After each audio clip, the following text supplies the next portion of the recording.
হ্যাঁ রে, বুফেতে গিয়ে খাবার খাওয়ার সময় আমার সবসময় ভেড়া স্যারা লেগে যায়। কোনটা থুয়ে কোনটা খাবো, কোনটা আগে খাবো, কোনটা পরে খাবো, কোন খাবারটা খেলে পেটটা একদম পুরো ভরে যাবে আর কিছুই খেতে পারবো না। এগুলো চিন্তা করতে করতেই কখন যে হচ্ছে গিয়ে বুফে খেতে গিয়ে পেট ভরে যায় সেটাই বুঝি না। হ্যাঁ, প্রথমেই আমি আজকে নিয়ে নিচ্ছি মেইন ডিশগুলো, হ্যাঁ, যেন একটু তৃপ্তি নিয়ে পেটটা ভরে খেতে পারি। হ্যাঁ, এখানে হচ্ছে গিয়ে এত পদের রঙের ঢঙের খাবার কোনটার যে কী নাম সেটাই তো বোঝা বড় ভার। তো প্রোটিনাস মিলগুলো তো খাবো, এখানে দেখো কি সুন্দর করে রান্না করেছে। প্রোটিনের সাথে সাথে মানে দেখতে যেগুলো হচ্ছে কি চমৎকার লাগে, নাম তো এক একটার এক এক রকম, বিসমিল্লা আলহামদুলিল্লাহ, মানে এত কঠিন কঠিন নাম, এগুলো হচ্ছে কি পরে আর কি হবে। দেখতে যেটা ভালো লাগছে, যেটা ঘ্রাণ ভালো লাগছে সেটাই নিয়ে নিচ্ছি। একটু সবজিটাও হচ্ছে কি বেশি করে নিয়ে নিলাম, কারণ আর এটা হচ্ছে কি দেখো একদম মাংসের ঝুরঝুরা কিমা। মানে 5 স্টার বুফেগুলো না মানে একটু অন্যরকম, মানে প্রত্যেকটা আইটেমই তোমার দেখলেই খেতে ইচ্ছা করবে।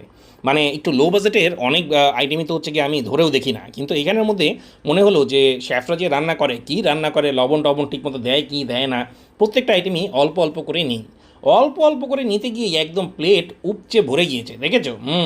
প্রত্যেকটা খাবার আলাদাভাবে খাচ্ছি, মানে প্রত্যেকটার কীরকম স্বাদ সেটা আসলে বোঝার চেষ্টা করছি। হ্যাঁ, ওরা আসলে প্রত্যেকটা ডিশ ইন্ডিভিজুয়ালি রান্না করে, যে একটা দিয়ে যে আরেকটা খেতে হবে, মানে ভাতের সাথে হচ্ছে গিয়ে গরুর মাংস খেতে হবে ব্যাপারটা এরকম না, প্রত্যেকটা আইটেমই আলাদাভাবে খেতে পারো। তবে একটা ব্যাপার কি, এই ধরনের খাবারে তো সে আমরা আসলে অভ্যস্ত না, খেতে অতটা ভালো লাগেনি।